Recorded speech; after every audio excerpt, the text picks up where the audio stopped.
Welcome to the Living Your Greatness podcast. I am your host, Ben Mummy. The purpose of the podcast is to inspire millions of people across the world to achieve greatness and enhance their overall personal well-being.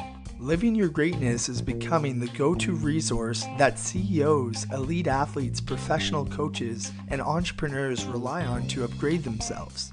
The podcast helps you master the best of what other people have already figured out. So I gladly invite you to sit back, relax, and enjoy tuning in to today's episode. Welcome back, everyone, to another episode of Living Your Greatness. This is your host, Ben Mummy, and today we have a new guest to the show, and his name is Matt Johnson. So for those of you that don't know Matt, he is a speaker, researcher, writer, specializing in the application of psychology and neuroscience to marketing. Following his Ph.D. in cognitive psychology from Princeton University, his work has explored the science behind brand loyalty, experiential marketing, and consumer decision-making. Matt is also the author of the best-selling book, Blindsight, The Most Hidden Ways Marketing Reshapes Our Brains, and Branding That Means Business. As a contributor to major news outlets including Psychology Today, Forbes, and BBC, Matt consistently provides expert opinion and thought leadership on a range of topics related to the human side of business. So Matt, welcome to the show. I'm super fired up to hang out with you today. Yeah, thanks so much for having me, Ben. Looking forward to getting into it. So Matt, if you could just tell us a little bit about yourself, where did you spend your formative years growing up, and what inspired you to become a speaker, a researcher, and a writer specializing in the application of psychology as well as neuroscience and marketing? Yeah, so I grew up about an hour north of the Bay Area, sort of along the coastline. So it's sort of West Sonoma County, Bodega Bay area. It's really sort of jagged beach lines, and it's a great place to sort of grow up. And then I ended up doing my undergraduate down at UC San Diego. And so California has this, kind of tongue-in-cheek rivalry, NorCal versus SoCal. And so a lot of my high school buddies were like, oh, you're selling out going to SoCal, but it's absolutely gorgeous down there. And I've sort of walked away from the experience thinking just, California as a whole is just an amazing state. So it gave me an appreciation for the southern half of the state. So yeah, I ended up specializing in psychology and neuroscience there, did a lot of research specifically on children with autism, for one, and then also in cognitive neuroscience. So I had some really great mentors from a research standpoint, which really taught me how these incredible neuroimaging tools could be used to really eavesdrop on the brain as certain processes are unfolding. So my undergraduate degree focused on psychology and neuroscience, ended up going right afterwards into my PhD. I couldn't think of really anything I wanted to do differently than teach and research and write and really continue exploring neuroscience. I ended up doing a PhD on the other side of the coast at Princeton University in New Jersey, which sort of continued on the same line of research, focusing on the neuroscience of learning, language learning, and on sort of cognitive psychology in general, sort of how our brain takes in sensory signals, how we perceive and interpret these, how we create these rich inner experiences, and then how we ultimately communicate these in the social world. So that was really the focus of my PhD work. When I graduated, I've done basically undergrad straight through to my PhD program. I was in sort of the 27th grade at that point. And frankly, I just wanted to do something different. And still love neuroscience. That's always been, a core interest of mine. But I just wanted to see its sort of expression in different fields and in different cultures. And so this led me to move from a very small, very cloistered environment, academic environment in New Jersey, to a massive metropolis in a foreign country in the form of Shanghai, which is like 27 million people. It's just one of the biggest cities in the world. It's just absolutely massive. And there I was doing business consulting work. So it's just a total reaction move, essentially. And despite superficially being a very different experience, it was really that experience that taught me a sort of rich, unexplored connection between psychology, neuroscience, and the business world. So there'd already been some connections there already. Behavioral economics was sort of in its infancy. I had some interactions with Daniel Kahneman at Princeton, sort of cracked the field open in behavioral economics and prospect theory.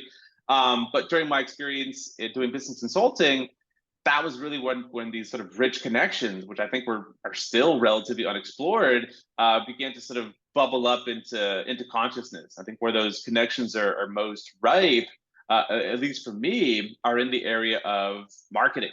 And so really now for the past 10 years, my work and my research and my writing has really been at this nexus, really been at this intersection between neuroscience, psychology, and marketing. So I'm a professor at Holt International Business School here in Boston, and I also teach at Harvard University as well. And there again, the focus is really on trying to unearth some of these mechanisms that are really ultimately responsible for any type of decision that we're making in the consumer environment. We build connections, we build relationships with different brands and different industries, and these can, impact our social identity. These are all richly psychological and neuroscientific enterprises. And so a lot of my work is really trying to sort of peel back that layer and really get at these sort of neuromechanisms behind these certain processes. Matt, thanks a lot for sharing about your formative years growing up, as well as how you made that shift in neuroscience to like the marketing side. Obviously you were curious, obviously you were fascinated to make that shift. And I think that's really cool just because there's such a transformation, I think, that's happened in the last decade in marketing with all the new things that exist today, even with like marketing tools like social media and stuff like that, right, on the consumer and like the relationship of brand loyalty. So I love that. And something that I want to kind of shift to is I also want to celebrate that you recently published a book called Branding That Means Business. And I know it's pretty clear if you look at the book, clearly indicates how to build enduring bonds between brands, consumers, as well as markets. What sparked your motivation to write another book, and this book specifically? Yeah, so my first book, Blindsight, really focused on trying to unearth this connection between neuroscience and marketing, and really unearth it for the everyday consumer. So we go through the world and we build relationships with brands. We buy this product, we buy that product, or we spend time on social media. These are all sort of consumer interactions, and we do this really without giving a second thought to what the underlying sort of psychological mechanisms are. Why do we fall for certain types of psychological tactics and advertising, whether it's buy now pay later or scarcity, whatever the case may be. And it was really writing it for the consumer. And Branding That Means Business, the second book is really written for the business practitioner. And the real motivation for it is sort of looking at some of the trends you mentioned, Ben, and sort of thinking about within the context of branding. So if we go back, a few decades, branding was a much easier enterprise. We had these sort of mass communication channels. The brand could effectively tell the consumer what it is and what it stands for. The brand wasn't necessarily expected to weigh in on big political issues. There wasn't really the pressure of brands and corporations to rise to the challenge of some of the social ills that societies are facing. But it's a new world now. So 2020 and beyond, one, there's much more pressure on brands to not just deliver great products and have a distinct personality, but to really enter the world of activism and really have an impact on the world beyond just what they're serving the consumer in terms of just basic value. It's also very difficult to undergo the branding process, to create a brand and build this sort of enduring bond with consumers because of the fragmented media landscape that we're in. If you go back, 20, 30 years ago, we had mass media channels, we had television, we had print. These are really broad swaths of the demographic you can reach into. And again, it's unilateral. So you're telling the consumer what you are and what you stand for. But now in the current era, everybody gets their news from different places. There's intense fragmentation. Social media is a whole can of worms, and maybe we'll get into that in terms of communication and in terms of where people get their news and where people are getting their content from and the types of online communities they're engaged with. And more now in 2020 and beyond, the brand isn't what you tell consumers it is. The brand is what consumers tell each other it is. It's much more porous, it's much more co-creative, and there's a different orientation to branding now that really needs to be inserted into the mix. And that's what this book introduces. It's really about going back to the real psychological mechanisms which are building this bond. Branding is an intensely psychological phenomena. And of course, the media channels are going to change. Of course, social media, is mediating this relationship in different ways. But fundamentally, the psychological principles, the fundamental elements of human nature remain the same. And so it's about sort of, envisioning the role of branding within this new world, but still staying tethered to these deeply human fundamentals, which is really the basis of good branding. I love that you obviously gave us a better feel of your book and kind of what it's about, but also more importantly, educating us on the evolution of like the tools has changed, but the fundamental basics behind marketing and branding is still similar. Something that I want to kind of transition to is I think it is important that my listeners have a better understanding of neuromarketing. We've kind of dabbled a little bit right now into an intro of what it is. But from my understanding, when I was preparing for this interview, it is like the measurement of physiological and neural signals to gain insight into customers' motivations, preferences, and decisions. In your words, what exactly is neuromarketing and how can it have an influential impact on the branding of any business? Great question. So this is an area of a little bit of debate, I would say, where if you ask, 100 behavioral science practitioners or consumer psychologists or people that would call them neuromarketing, you're going to get 99 different definitions. So there's some, noise effectively there. But I think neuromarketing effectively comes down to two different things. So one, it's the application of neuroscience to marketing. It's viewing the activities of marketing through the lens of neuroscience. We've really come to understand a huge amount about the brain in the past 80, 90, 100 years, about how the brain perceives the world, how it takes in information, how it learns, how it remembers, how it builds social relationships, how it engages in judgment decision making, how it weighs value, risk, reward, etc. And this one avenue of neuromarketing is really the availment of brands and marketing teams of these neuroscientific insights. And this can be at the level of the brand, where the marketing team is trying to decide, well, what should our brand personality be? How should we differentiate? How should our iconography appear to the consumer? And there's just a classic market research, perspective you can take there, or you can also, in addition, in complement to that, also take a neuroscientific perspective and utilize neuroscientific sort of the cumulative wisdom of neuroscience to help answer these sort of broad marketing questions.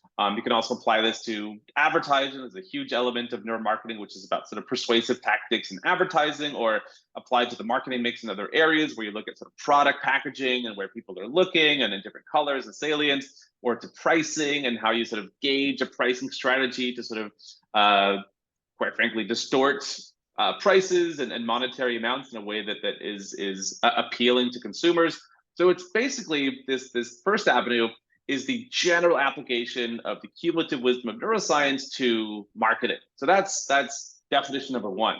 Definition number two is the direct application as a hypothesis testing tool of neuroimaging technologies. And so there's certain technologies that us neuroscientists use in a variety of scenarios, not just in marketing, but this is things like fMRI, functional magnetic resonance imaging, EEG, eye tracking, galvanic skin response. These are ways of sort of eavesdropping on the brain and the central nervous system to be able to gauge implicit signals from the person's brain and body that we've come to understand quite a lot about what that means about their psychological states and psychological processes. So whereas in market research, if you have an advertisement trying to figure out, what's going to be more persuasive or what's going to be more in line with our brand personality, is it, this 30-second advertisement or is it this 30-second advertisement? You can go focus groups, you can do market research, you can go a whole different route.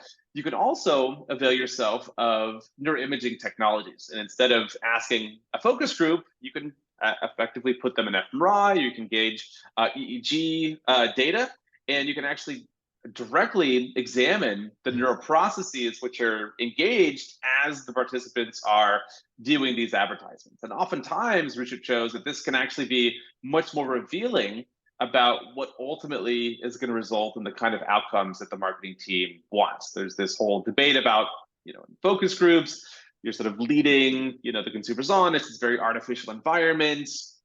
Oftentimes these implicit signals about especially deeply emotional responses don't necessarily admit to a covert psychological response. But through examining the brain directly, you really have the ability to sort of get this data in a much more direct way.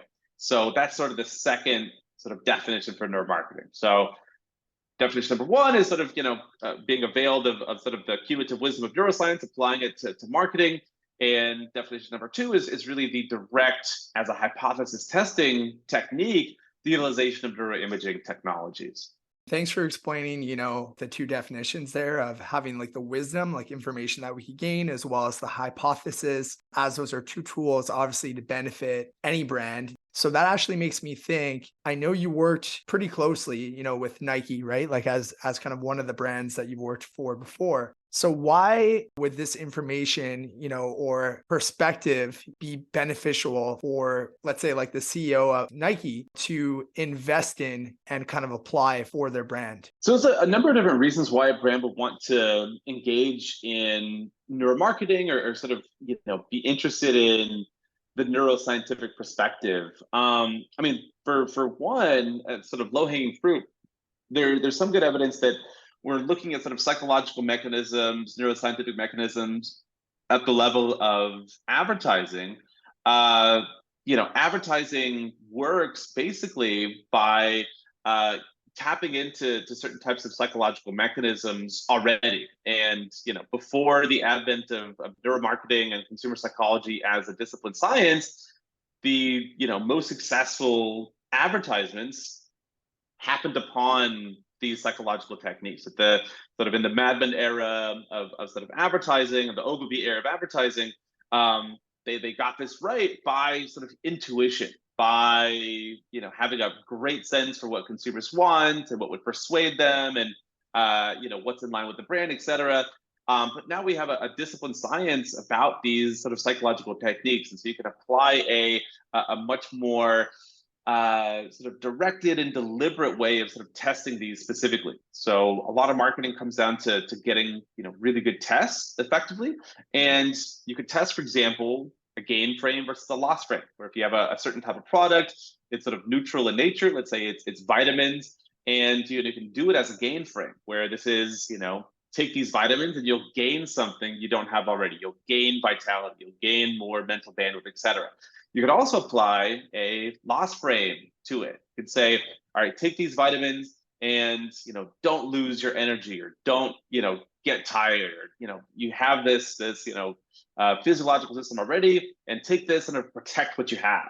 And there's a lot of research. One of the most robust findings we have in behavioral economics is one of loss aversion, where all things being equal, we're much more likely to make a decision which will sort of protect what we have and avoid a loss than make a decision to gain something we don't have already. There's lots of individual differences, lots of cultural differences and gender differences, but generally speaking, human beings are loss averse. And so it's a good test, at least, to make between a gain frame and a loss frame for this particular product in this specific channel in this particular brand. So a lot of the application of neuroscience and psychology is coming up with good tests. And then once you get the test, then you can apply A/B testing, you can get the actual behavior responses, you can actually trial this in a sort of real world setting and see what actually works. But if you don't have these sort of signposts, then your tests are a bit haphazard and you're just sort of throwing stuff at the wall. And if you get it right, you get it right by accident. And so it sort of takes some of the guesswork out of it, applies a much more sort of stringent framework to it, and ultimately allows this to reach sort of better outcomes in the end. I love that. I know mental models like you're a big fan of, and you apply a lot of them, or you study a lot of them. And so my next question that I want to ask is, what are some other mental models that could help CEOs thrive with their content marketing? Yeah, so this is actually we have to sort of tease out sort of two closely related definitions here. So there's like the mental models of like Shane Parrish, what we talked about before we hit the record button, which is and also Charlie Munger uses the term this way, where it's sort of these are the ways in which we process information, or the way we frame information, and sort of our our deep assumptions about the world, our sort of metaphysics, our intuitive metaphysics. That's sort of one definition of mental models. That's very, very important, and we'll talk about that a bit. The other, though, is this mental modeling process, which is a process which is inherent to our perceptual system, which is this observation that we don't experience the world objectively. We don't experience the world as it is. We experience the world as our brain effectively models it. And there are certain traits and certain characteristics and certain heuristics that this perceptual mental modeling process utilizes. And so we're sort of trying to predict what the world is. We're trying to generate models for the way the world is and sort of testing that and teasing that out and refining that as we get new sensory information, as we adjust our Bayesian priors, because previous probabilities are a huge source of information for these mental models. And that's huge when it comes to marketing from a sort of just a consumer psychological standpoint. But it's also very huge for sort of understanding this other definition of mental modeling, which we talked about, which is sort of, how we see the world and what are the general, unquestioned assumptions about the world. And so you asked about, what are the important mental models to understand when it comes to marketing specifically. And there's a couple that I think I'd recommend. I think there's this general mental model in the Shane Parrish definition of a mental model that is used by branding experts. This is called the branding pyramid, right? So you have your on the base here, you have your your basic like utility of the product, like the product makes you run faster. That's our we're differentiated from our competitors that these shoes make you run faster than the other ones. Or if you're like Haka, we're the most comfortable. We're not the fastest, but we're the most comfortable. We're protect your feet. Don't feel like walking on a cloud. Every product or brand, has the elements that help differentiate themselves. And that's very important. That's sort of the base of the pyramid. And then above that, you have, the emotional benefits. How do we make this functional benefit, emotionally appealing to the consumer? And then we have another sort of top of the pyramid, which is like, how do we make that, a social element? How do we tap into social identity with that emotion? And this is the prevailing mental model when it comes to branding. And I don't want to dismiss it completely. I don't want it to, throw the baby out with the bathwater. It's important to sort of understand, the different ways in which the product and the brand can add value. But it's also important to reconsider it. And in fact, I think flip it on its head a little bit, because anything that can be useful to a consumer is useful because it fundamentally impinges on their consciousness and their well-being.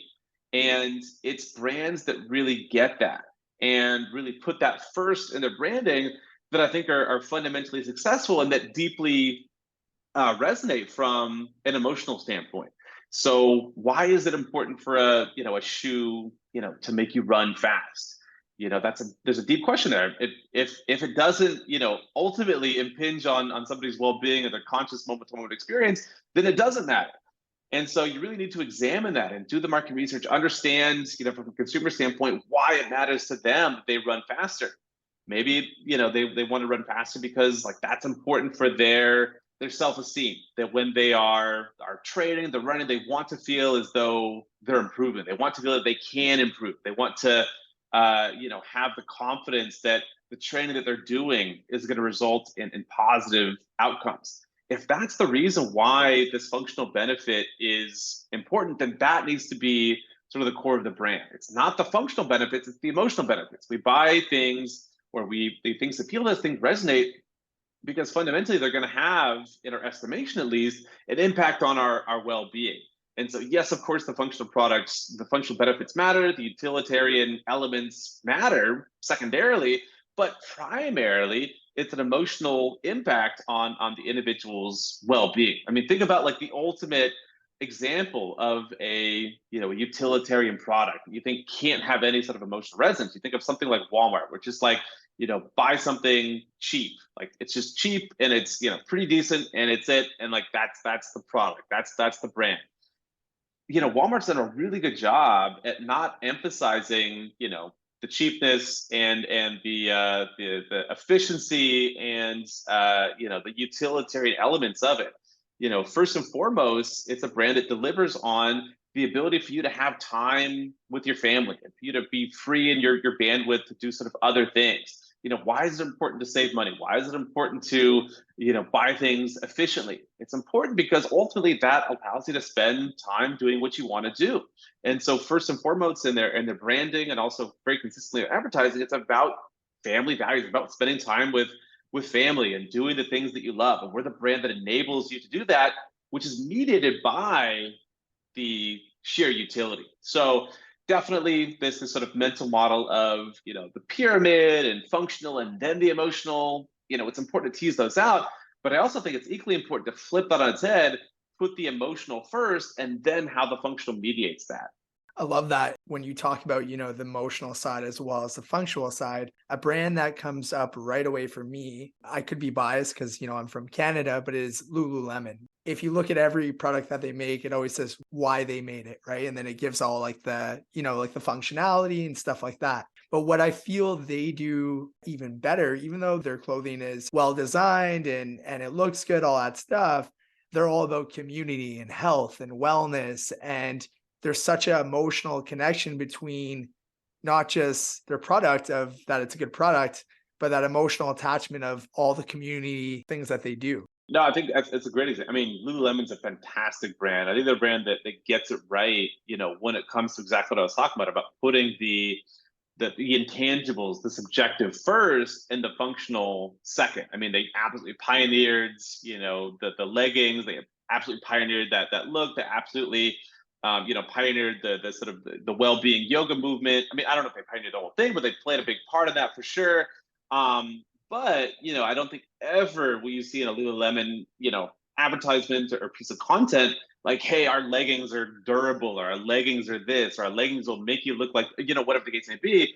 First and foremost is that intangible that you mentioned. It's about community. It's about wellness. It's about, being part of something greater. It's about transcending the day-to-day work life and enjoying, et cetera, et cetera. And that's sort of first and foremost. And they're an incredible brand that, if you think about it, doesn't have a proprietary product. I mean, their biggest asset is the brand. I mean, you can go on Amazon right now and you can buy, leggings or athleisure wear, better, faster, cheaper on Amazon or on Walmart Plus or whatever the case, Target. But people go to Lululemon because of this deep emotional resonance that the brand has successfully created.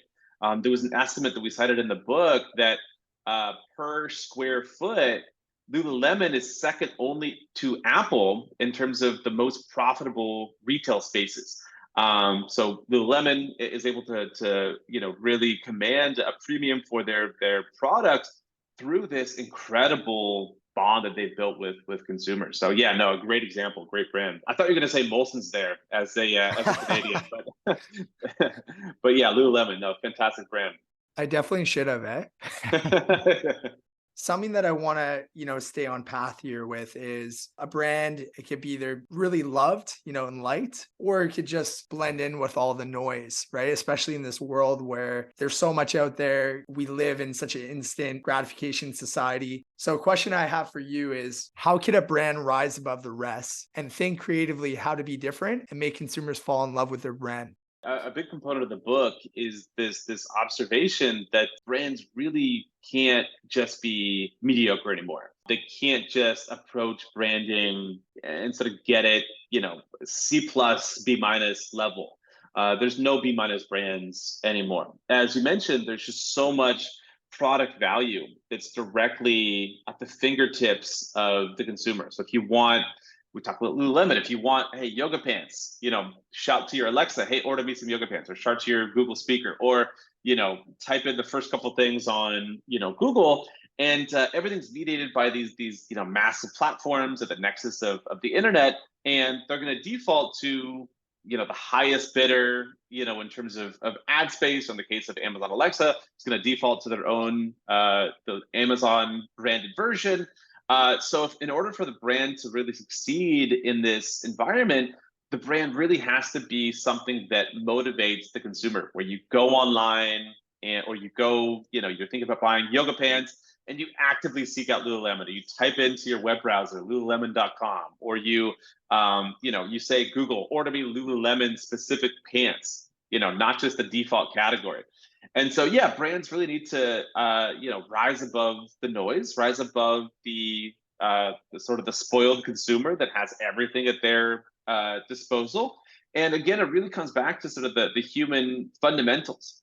So why is it that the product matters, and how can it really make a big difference in the lives and minds of consumers?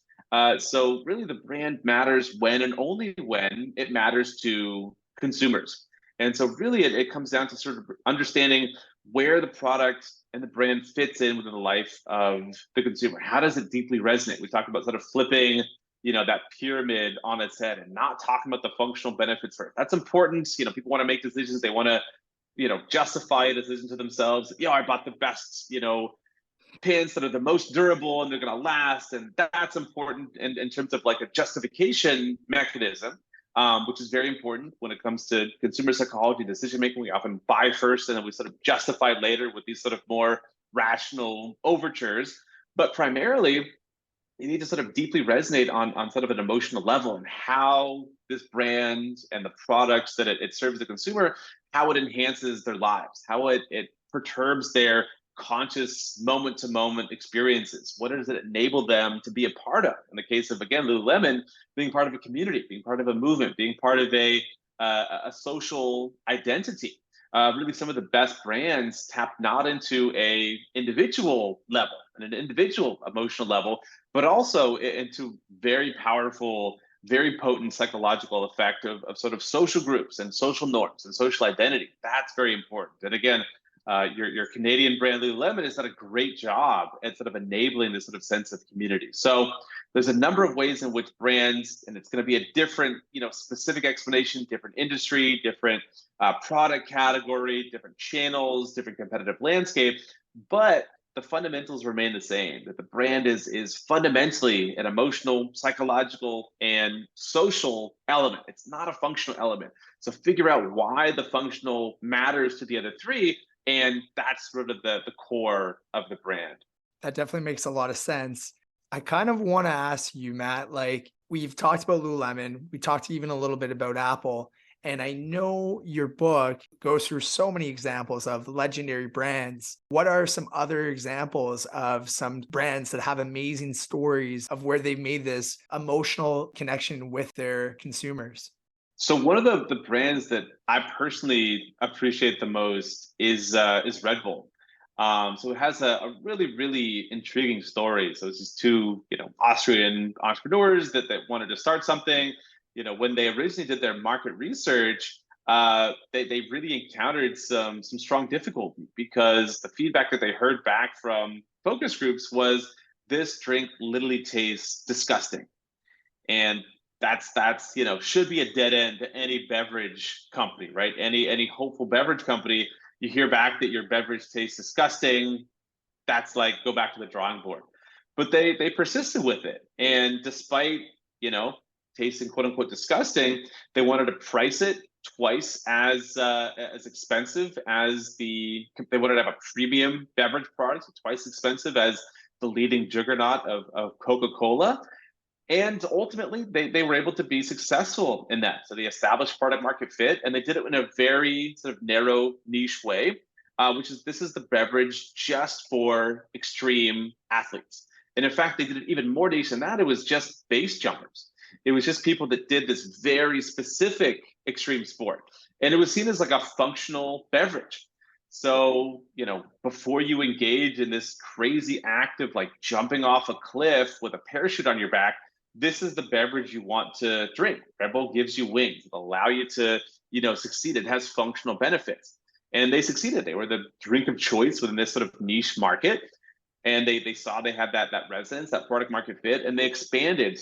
They have this core of the brand, and they sort of, you can think about this as like concentric circles. They expanded, a little bit further to sort of extreme athletes of all kinds. And they sponsored the X Games. They went into sort of extreme skateboarding and extreme rollerblading, extreme ice skating and extreme bobsledding and all of these sort of extreme things.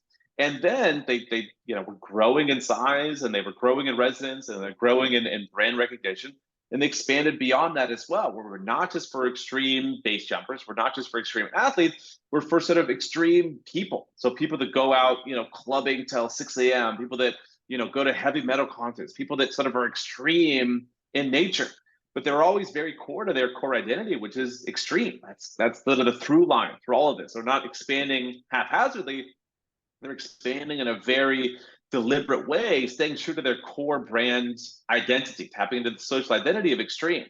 And they've done a number of incredible things to really, imbue that in the mind of the consumers. So they sponsored Felix Baumgartner to basically jump from space, down to earth, sponsored by Red Bull. They have bought, soccer football teams, Red Bull New York and Red Bull Leipzig and Germany. So they're doing it, going sports, but also going it in their very sort of extreme way. And then now, sort of even more recently, Red Bull's even expanded their concentric circles even further by being like the drink of choice, the extreme drink for the office worker, which is like, it seems totally crazy from the standpoint of looking at Red Bull's history and sort of where they started as like extreme athletes. The office worker is like the opposite of their sort of target persona, but they became like the drink of choice for the sort of the boring sort of cubicle worker. So you have that PowerPoint presentation, knock out of the park. Red Bull gives you wings, and then sort of appealing to that demographic. So the extreme sliver in one's portfolio of interest, in their sort of the pie that makes up their social identity. You're appealing to that sliver in a very different target persona. So they've been able to expanding their appeal very deliberately, very consciously, very in line with this core identity of being extreme. And they're a brand that is just, still to this day, very distinct, very well known, incredible brand recognition, and one which, again, when we look back to their start, they have a terrible tasting drink that, way back when they tried to start, the focus groups, that could have been the dead end, but instead they pioneered a entire category. They expanded it, again, beyond just extreme sports to extreme people, club goers, Red Bull Music Festival, and now to office workers. So yeah, it's just an incredible story of a brand that's really been very deliberate, knows itself very well, and engaged in a set of tactics from an advertising standpoint that allowed them to really be successful as they expanded. I really appreciate that example. It's crazy still today, how much they've kept that brand loyalty and kind of recognition and all that stuff. And you brought up some good examples why and really dissected that well. This is great, especially for, CEOs who are tuning in right now, who are having impact right now on a global level. For example, I don't know if you've heard of the hat brand CLA. They actually might be tuning in right now, but they're now doing a global impact. So it's beyond Canada now. What about professional athletes right now who are tuning in, or, entrepreneurs or professional artists? What could they do with their brand to have an impact? Branding, a lot of the principles that we've talked about apply equally to a corporate brand like Red Bull as they do to a personal brand. And so I think a lot of people get, a little bit cringy when they think about, personal brand, personal branding, that's like so played out. Like you go on LinkedIn and everyone's talking about personal branding. It's all social media. And like, I get that to a large extent. And it's an exercise that, people don't necessarily like to engage with. But it's also worth pointing out that when it comes to personal branding, like whether you like it or not, you have a personal brand. Whether you like it or not, there's a certain reputation that your presence follows. And especially if you're in the public eye, if you're an athlete, if you're if you're on social media, if you operate in the business world, like that makes a difference towards your success for sure. And so I think one of the biggest things I would really encourage people to do that draws directly from corporate branding is really identify your sort of core purpose. Identify really why you're doing the things that you're doing. And that requires, I think, a good bit of introspection. It requires introspection from the standpoint of, corporate brands, doing this exercise, but also even more so when it comes to sort of a human side of things. So we know from psychology, from social psychology, that people are very, very sensitive to perceived intentions.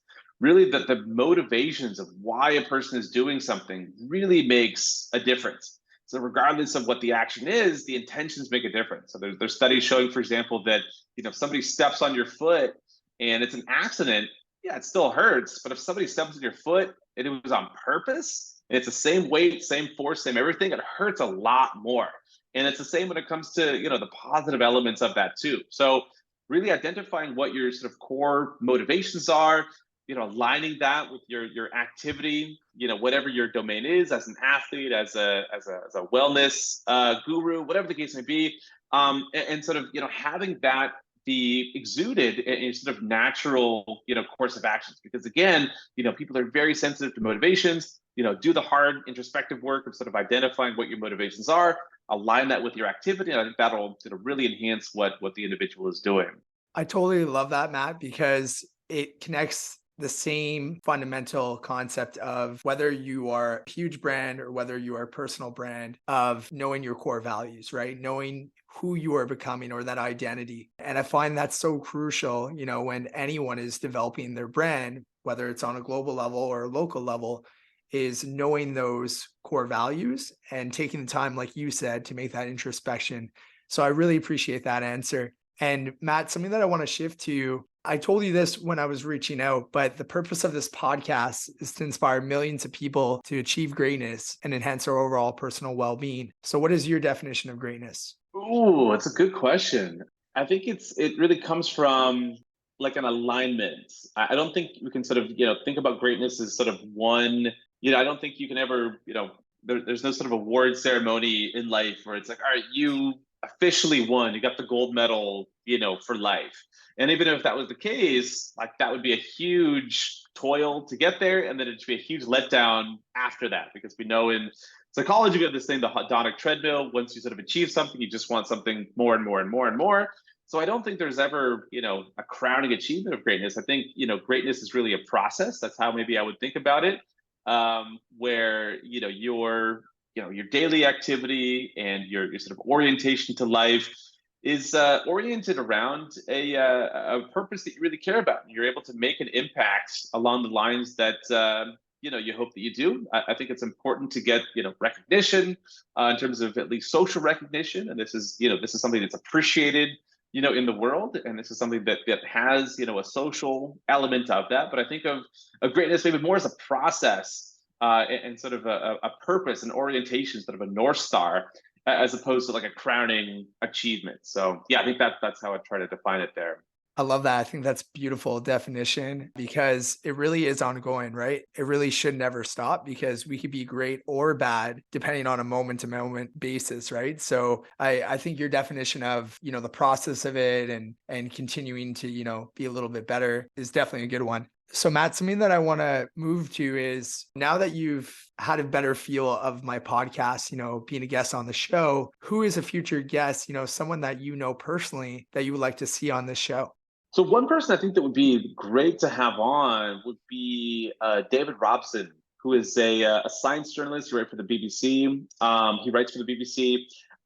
He just came up with a new book. His first book was The Intelligence Trap. The second book is called The Expectation Effect. And I think you guys would really click, because a lot of his work and a lot of his writing is about the power of framing and the power of the thinking, how we approach something, and how it really influences our performance, our psychological state, our sense of purpose. So these great studies from psychology, and he, is fantastic at sort of digging through the psychological literature, finding the most robust, reliable, effects, and then really describing it, explaining it in a really accessible way. And so a lot of the psychological findings around framing indicate that there's something really, really powerful there. That, again, going back to some of our conversation, we don't experience, the world, we don't experience even our own inner experience as it is. We experience it as mediated through our frame and through our internal mental model. So think about, I know you do a lot of stuff with, physical education. So think about, being in sort of physical pain. So if you're in physical pain in one context, I mean, that's horrible, right? If you just wake up in the middle of the night and your body aches and your lungs are they feel like they're dilated and you're gasping for breath, and your muscles are strained. I mean, that's a terrible, terrible feeling. But imagine you have that same exact physiological state, but you're in a gym. It's a gym setting and you're working out, and that's how your body is feeling. That feels great. That feels amazing. That feels like you're getting a really good workout in, that you're that's effort that's going somewhere. It's in line with your wellness goals. It's in line with your New Year's resolutions. The same exact physiological states, but how you come to think about that physiological state really impacts how you interpret it and how you ultimately feel about it emotionally. And so David's written a fantastic book, The Expectation Effect, which explores sort of the seed of this idea that how we think about things makes a huge difference about how we feel about that and how we perform, and the behaviors that we take.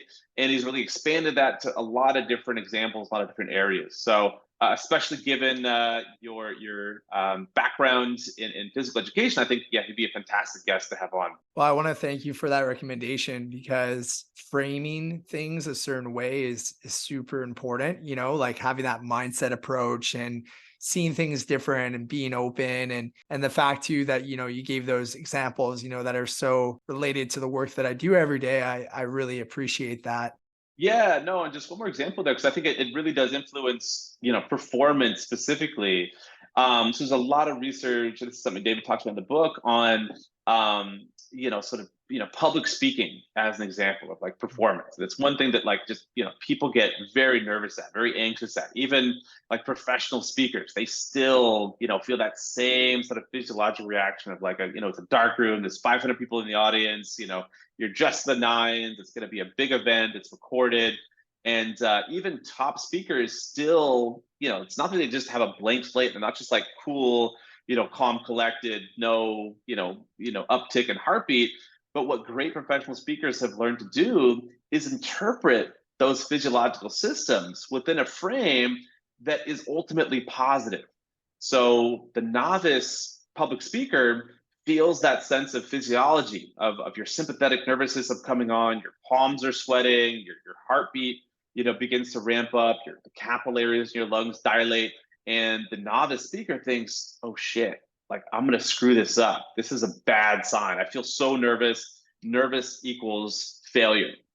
But the professional speaker feels that same sympathetic response, the same heartbeat, the same sweaty palms, the same capillaries dilating in lungs, and thinks, all right, it's game time. I know I'm ready for the speech because I feel my body, getting ready for it. I'm getting, prepared to be the best I can possibly be in this moment. And there's some other research around sort of social facilitation where when you have this, this sort of, nervous feeling, you can be better than you'd be. You can harness that in a way that allows you to go beyond what you'd be able to do if you were just at home in your pajamas practicing in front of the mirror. And so the great professional speakers learn to harness that physiology, whereas the novice speaker, they fear it. And it ultimately just comes down to sort of framing this in a very positive way. So yeah, just one sort of concrete example to give you, from David's world about the very real effects of positive framing. I'm totally up for the conversation. So yeah, if you're willing to connect us, I would love to invite him on and kind of unpack, all his knowledge and wisdom and insights. Leading out of this discussion, I want to be mindful of your time and I want to ask you like where's the best way for my listeners to connect with your work online? Best place is just my website. It's neuroscienceof.com. So I have a pretty active blog there, which examines branding and marketing, consumer psychology through the lens of neuroscience. Everything is free and up there for people to check out. The most recent book, Branding That Means Business, there's some links there too. And then on social media, I am at Matt Johnson is me on Twitter and on LinkedIn. And yeah, excited to continue the conversation there. Awesome, Matt. So I will be sure, to put all of that in the podcast notes. That way it's super easy access for all my listeners to click and, find your website, find everything, find all your social channels to follow your work. And I want to take this last little moment, to really thank you for being here today. Thank you for being on Living Your Greatness. I've really enjoyed, sitting down with you today. Thanks so much for having me, Ben. It's been a blast to chat.